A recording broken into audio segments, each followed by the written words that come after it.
మొసలి మరియు కోతి. ఒకప్పుడు ఒక తెలివైన కోతి నది ఒడ్డున ఉన్న ఒక పెద్ద చెట్టుపై నివసించేది. ఆ చెట్టు రుచికరమైన తీపి పండ్లతో నిండిపోయి ఉండేది మరియు కోతి చాలా ఆనందంగా జీవించేది. ఒకరోజు అదే నదిలో నివసించే ఒక మొసలి ఆకలితో నది ఒడ్డుకు వచ్చింది.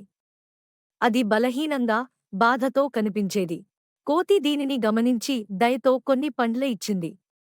మొసలి ఎంతో సంతోషంగా ఫలాలను తీసుకుని తిన్నది. అలా ఇద్దరు మంచి స్నేహితులయ్యారు. మొసలి తరచుగా ఫలాలను తన భార్యకు తీసుకెళ్లేది. అయితే ఆమె దురాశతో, ఈ ఫలాలు ఇంత తీపిగా ఉంటే ఈ కోతి గుండె ఇంకా తీపిగా ఉంటుంది. నేను దాన్ని తినాలి అని చెప్పింది. మొదట మొసలి ఒప్పుకోలేదు. కాని భార్య బలవంతం చేయడంతో అంగీకరించింది. నా భార్య నిన్ను కలవాలని చాలా ఆశగా ఉంది. నాతో మా ఇంటికి వస్తావా అని మొసలి కోతిని తన ఇంటికి ఆహ్వానించింది. నిజాయితీగల కోతి ఆనందంగా ఒప్పుకొని మొసలి వీపు భాగంపై ఎక్కింది. వారు నది మధ్యకు రాగానే మొసలి అసలు ఉద్దేశాన్ని వెల్లడించింది. నా భార్య నీ గుండెను తినాలనుకుంటోంది. అందుకే నిన్ను తీసుకువెళ్తున్నాను అని చెప్పింది.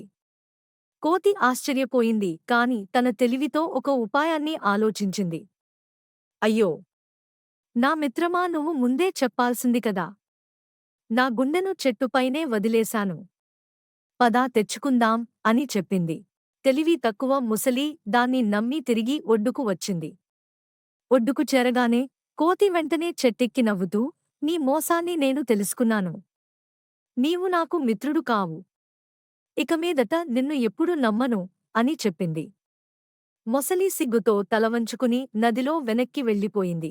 కోతి సురక్షితంగా ఉండిపోయింది మరియు మొసలిని ఇక మీదట నమ్మలేదు. నీతి: మోసం చేసే మిత్రులను నమ్మకూడదు. Please subscribe me YouTube channel.